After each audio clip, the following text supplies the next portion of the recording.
Thanks so much for sharing your musical talent. I'm going to take off my... It's humid in here today. Oh my. A couple of readings for you this morning. The first is from a book called The Tao is Silent by Raymond M. Smullyan. And it's the first chapter, and it's called The Chinese Philosophy in a Nutshell. Yes, he was an American mathematician. He's passed on now. But it's a fun look a Western look at Taoism. He writes this. A mathematician friend of mine recently told me of a mathematician friend of his who every day takes a nap. Now, I never take naps, but I often fall asleep while reading, which is very different from deliberately taking a nap. I am far more like my dogs Peekaboo, Pikachu, and Trixie than like my mathematician friend once removed. These dogs never take naps, they merely fall asleep. They fall asleep wherever and whenever they choose, which incidentally is most of the time. Thus, these dogs are true sages. I think this is all that Chinese philosophy is really about. The rest is mere elaboration. If you can learn to fall asleep without taking a nap, then you too will become a sage. But if you can't, you will find it not as easy as you might think. It takes discipline, but discipline in the Eastern, not the Western style. Eastern discipline enables you to fall asleep rather than take a nap. Western discipline has you do the reverse. Eastern discipline trains you to allow yourself to sleep when you're sleepy. Western discipline teaches you to force yourself to sleep whether you're sleepy or not. Had I been Lao Tzu, the writer of the Tao Te Ching, I would have added the following maxim, which I think is the quintessence of Taoist philosophy. The sage falls asleep not because he ought to, nor even because he wants to, but because he is sleepy. Taoist wisdom. Yes, and I'm going to encourage you to do that, yes. And then a little reading today from SciPost.org. And the title of the article says it all. New study links intrinsic religious motivation to higher level patterns of thought. Quote, new research provides evidence that specific forms of religious motivation are associated with higher level patterns of thought. The findings, which appear in the Journal of the Scientific Study of Religion, yes, there is one, right? You knew it, shed light on the cognitive underpinnings of the relationship between religion and meaning in life. The main takeaway from this study is that people who are motivated to pursue religion or spirituality, or philosophy, I would quickly add, and integrate it fully into their life, while finding it contributing to what they experience, tend to think in more meaningful ways. End quote. A couple of quotes to think about during your holiday. Because, it's that Memorial Day weekend. It's the traditional beginning of summer here in the United States. We know it's here for no other reason than, for the past 2 weeks you've been getting sale ads in the mail, right? And you've been getting barbecue grills and ads for anything that can be barbecued. Since we're going into that season of hammocks and swatting mosquitoes, I thought I would reflect on this idea of naps. Now, I have to quickly say that Dr. Raymond M. Smullyan's take on Taoism is idiosyncratic at best, but I do love his book. He wasn't a scholar of Taoism, but I think in his quirkiness and his mathematical mind, he did get at some important truths about Taoism. It's a truth about chilling out, right? Really chilling out, not merely telling ourselves to chill out, which is different, right? I gotta go to sleep, I gotta go to sleep. That's what I want to reflect on today as we enter this most, we'll call it fleeting and ethereal seasons. As Shakespeare pointed out, summer's lease hath all too short a date. And I think if he lived in Minnesota, he would have written Summer's lease is a sublet. What's the number one thing that might disturb your napping this summer? Politics, State of the Union, anything in the news, right? Well, that's why I shared the second reading with you. New research says that cognitive underpinnings of the relationship between religion and the meaning of life. So religion and meaning, putting together what your values are with what you actually do. Yeah, I know, it sounds strange, but most of us don't do that most of the time. I hasten to add that philosophy and meaning works just as well as religion and meaning. Because that it's all about integrating those values, those abstract values that we have, those ethics that kind of float abstractly up here, putting that together with what we actually do. Most of us, of course, would like to think that we think in more meaningful ways sometimes, and the way to do that is to integrate that philosophy or religion or spirituality. It's what anchors you in your concept of virtue. And yeah, that's an old philosophical term, but it's not a bad one. Virtue and living a good life. Integrating that more abstract set of meanings into how you go through the day. Like a proper diet. It is good for you. It says so in signposts, so it must be true. That's the main focus of humanism, I would argue, creating an integrated life. A life of meaning, a life of purpose, and to use that good old-fashioned philosophical term, a life of virtue. Meaning, purpose, and virtue. This was underlined for me recently. I was reading an old book. One of the things about me being sort of a humanist known around is I get books in the mail that say, oh, I don't need this in my library anymore. So this, but it's about humanism, so I guess you want to read it. So I got a book called The Genesis of the Humanist Manifesto, and it was written by Edwin H. Wilson. And he's talking about the first manifesto, the 1933 Humanist Manifesto. And Wilson is not much known today, but he was a Unitarian minister and the first editor of the Humanist magazine that is now the AHA, the American Humanist Association magazine. Now, something I had not known was that that magazine not only published the Humanist Manifesto back in 1933, but also in the same edition they published letters from those who refused to sign. Why did you refuse to sign? And it's an amazing list of reasons not to sign the Humanist Manifesto.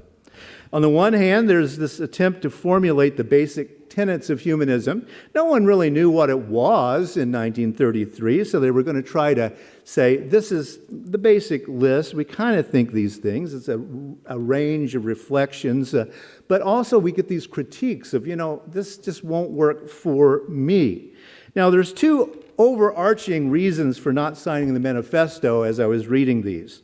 The first was the discomfort of many with blatant agnosticism and atheism.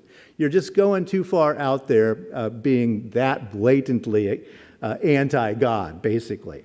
The sixth point does read, we are convinced that the time has passed for theism, deism, modernism, and several varieties of new thought, what nowadays we call New Age, right? So that was the sixth, and a lot of critics said we can't do that. Many humanists at the time thought that the statement precluded discussion about theism and deism, which frankly, yeah, it has sort of done that over time, and notice that it's still a big argument among humanists. Do you have to be an atheist agnostic to be one? Well, of course not. Well, of course, and it goes on and on and on. Well, guess what? That was a hot topic in 1933. John Dietrich, the senior minister here, did sign that manifesto in 1933, famously. And our next minister, Ray Bragg, also signed it. As a matter of fact, he wrote most of it. But both of them always rejected the label of atheist. And at the end of his life, John Dietrich, as we know, wrote a long treatise about how he missed the idea of theism because he always thought of it scientifically instead of somehow about art and nature, the world. And he thought, maybe I overstepped the boundaries on that toward the end of his life, long after he was at FUS. Historically, FUS has always had atheists, agnostics, apatheists, which is a term I hadn't even heard before I got here, but yeah, don't know, don't care, right? And pantheists, we have a lot of people who think that nature is God, and that kind of thing. We've always been very heretical in that kind of thing, and I always say, yes, atheists have partners. So, they need to be comfortable here too. It's one of the things I always say. The other point is a bit more abstract, but very, very important, I think. That is that many self-identified humanists in 1933 refused to sign the manifesto because they insisted that humanism is not a theory or a concept, but a way of living. Not a theory, not a concept, a way of living. Therefore, the meaning of being humanist is only understandable, they argued, by living as a humanist or getting to know someone who's living as a humanist. You can't read about it, you have to watch or experience. So, for example, Harold Bushman, who trained as a Unitarian minister, he later became an ethical culture leader, much like our own Jay Hooper. He wrote this by way of explanation for why he could not sign the manifesto. First of all, he said it's a creed. Now, you all know that Unitarian ministers cannot ever take anything that's a creed, like, run. No, I can't sign on to that. That's too blatant. I don't want to think about that a little bit. Anyway, he said, this creed does not approximate my individual construction of my experience. There's the essence of it. It doesn't approximate my individual construction of my experience. I simply do not recognize myself in the manifesto. Then he ends his letter saying this, I am not yet convinced that the doom of liberalism is sealed. Until I am, let me refrain from signing the manifesto.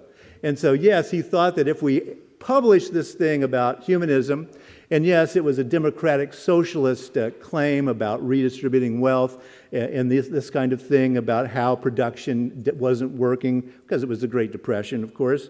And he said, no, I don't think we're done here. And of course, that's right before the New Deal, so I guess we weren't. Max C. Otto, a philosophy professor, refused to sign, saying that humanism could not be sold. And he was seeing the manifesto as, a Tide advertisement kind of thing. Rather, he thought it must be attained by people. You got to work for it and live into it. He ended his letter with a simple phrase, why advertise? Now, I hasten to add that the 1930s were a time of prejudice here in the U.S., to say the least, even among liberals, and yes, to my knowledge, no women or people of color were asked to sign the manifesto. It stayed within a very narrow band of trained philosophers and theologians and Unitarian ministers. Had they been asked, I suspect that these two general concerns would have been further examined. They have, it's safe to say, been the flies in the ointment of humanism ever since.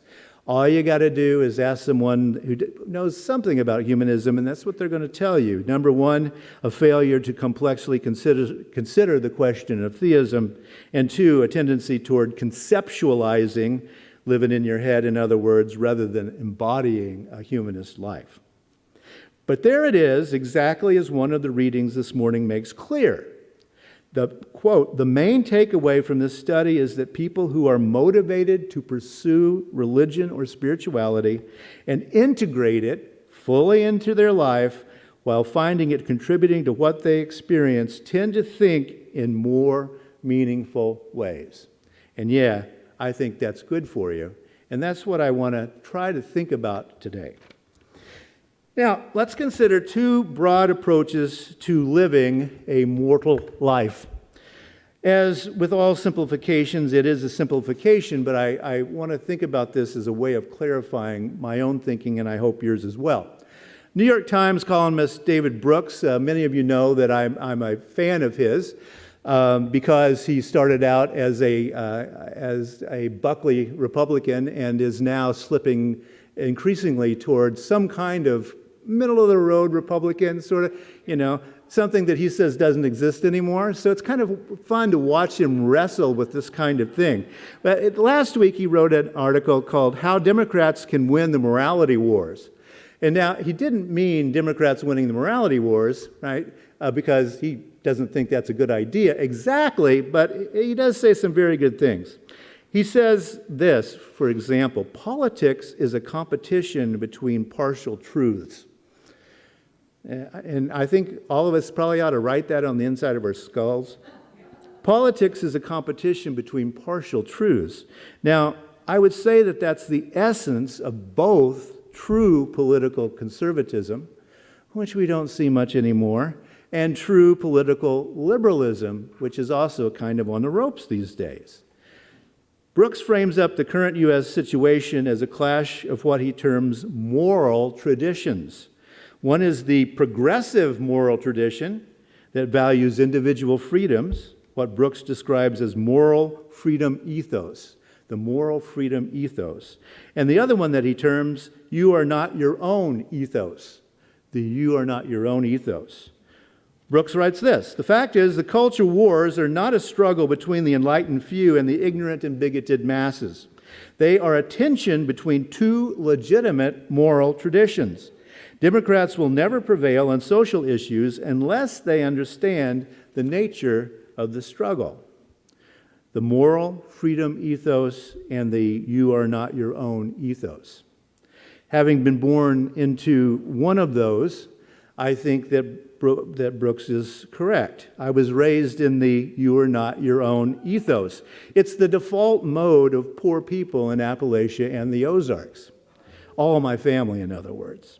Fact is, I was raised to believe that nothing, and I really mean, people don't understand this often, I really mean nothing is more important than the state of your own soul. Not your family. Jesus says, forget about the family, right? So Jesus says it right? Not family, not a job. Nothing is more important than the state of your soul. You are not your own. All right. Now, not understanding this foundational fact is why many liberals will ask, why do poor people vote against their own self-interest? The answer is actually very simple. They don't think they are. They don't think they are, because the number one item in the self-interest is the state of their souls. Their religion is their number one priority.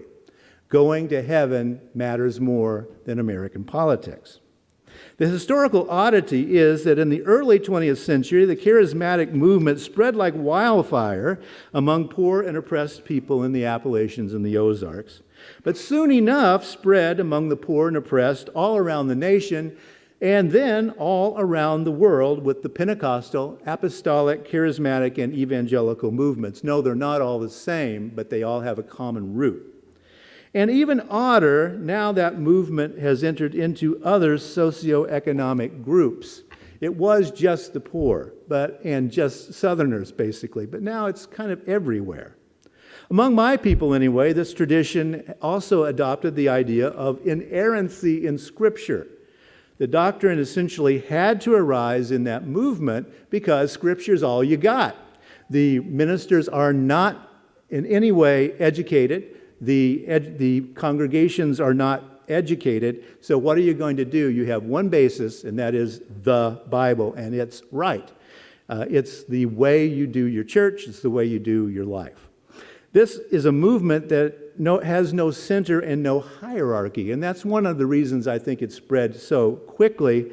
And so we secular Americans don't always see how this permeates the thinking. The center of their thinking is the Bible, and it's all totally 100% correct. And the hierarchy is not God, Jesus, Pope, or God, Jesus, Minister. It is God, Jesus, you, right? And so it's up to you. Now, among American Protestants, this is today the you are not your own ethos. And it's also entered into Roman Catholicism to some extent. Nowadays we have cafeteria Catholics who are not talking to the Pope, they're talking to God, right? I have been describing my own personal experience here, but a lot of Americans fall into this "you are not your own" category. It's not only the poor and the uneducated like my people. A lot of Americans are convinced that there is a higher power that requires obedience to a list of pieties. And they can list them, believe me. And the fact is that most of those pieties unfortunately embrace conservative social structures, traditional values as we call them nowadays.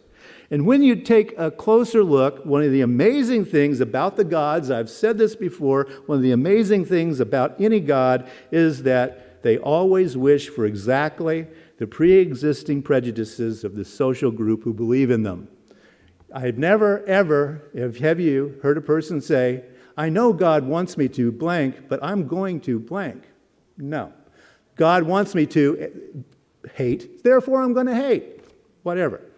It's not surprising. One of the oldest functions of human religion has to do with enforcing social norms.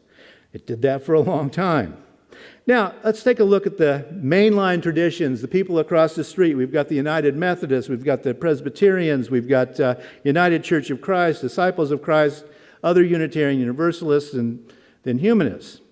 These are the folks who subscribe to what David Brooks calls the moral freedom ethos. The moral freedom ethos. We believe in the primacy of individual conscience. The primacy of individual conscience. That's why we don't like creeds. We believe in diversity, in multi-religious, multicultural freedom. We love diversity. We believe that traditionally marginalized groups should be listened to and valued from their own understandings of themselves, not from our understandings. Right? They have their freedom of conscience and we have ours. That is the basis of the way we think. We see it as wrong to impose our own morality on others. And we seek to understand human beliefs and emotions that we ourselves do not understand because of our cultural location. I'll read a book about blank because I want to know more about the way that group of people think, right? Lifestyle choices, individual expressions of self and sexuality, and the list goes on and on. We believe in a true self, and we believe that you should be looking for your true self, right? Instead of a God of law and judgment, right? Those of us who believe in moral freedom, right, believe in a God of love and mercy, right? Judgment, mercy. Two very different gods if you stop to think about it. You are not your own ethos. Americans feel that we, moral freedom ethos folks, are making up our own rules and doing whatever we like.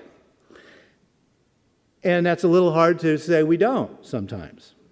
We feel that those of the "you are not your own" ethos are restricting the choices of others with their narrow-minded interpretations of musty old restrictive religious traditions. Yes, I do think that, right? We say we don't have a free society if diversity of views is not honored. We believe that deeply. We must have diversity of views if we're going to have social freedom. They say we don't have a just and godly society without restraints on individual freedom, which freedom they would call human vanity. Human vanity, right? The situation with the U.S. Supreme Court, the majority believe in the "you are not your own" ethos. They see themselves as imposing godly discipline on a corrupt nation that has fallen away from God. That's the impasse that we find ourselves in. So, how are we going to be sages napping in our hammocks in this short sublet summer when racism, gun violence, a woman's right to choose, and so many other civil liberties must be fought for if we are to live into our principles? Well, because we all know that liberal democracy has a secret, don't we? Because that's what Active Voices is doing, that's what UUing the Vote is going to do. We believe that democracy is a mechanism that's hidden in plain sight. Freedom is always there, we think, to be searched, to be found, to be won, And the secret to operating the mechanism is hiding also in plain sight. That is conviction to a purpose. We go out and change minds and get the votes. Times such as these ask us to examine, embrace, and proclaim our values. If you believe it, say it, integrate it. Integrate those values into the way that we live our day-to-day lives. Our foundational conviction that every person has inherent worth and dignity is a message to be communicated. It is a voice of hope in the world we live in. Every person has inherent worth and dignity. Our insistence that people matter more than ideas and matter more than ideologies needs to be heard by those who would incite violence for ideological gain that goes all the way from conspiracy theories to dictators. Most of all, as we enjoy our too short Minnesota summer, let's radiate that love and peace and justice in our distressed world. We believe in it. Yes, the world is getting distressed and distressing, but let's still communicate those as we live into those integrations of values. And let's remember the Taoist claim, and I think it's true. Remember it next time you're in your hammock. Sages fall asleep, not because they ought to, nor even because they want to, but simply because they are sleepy.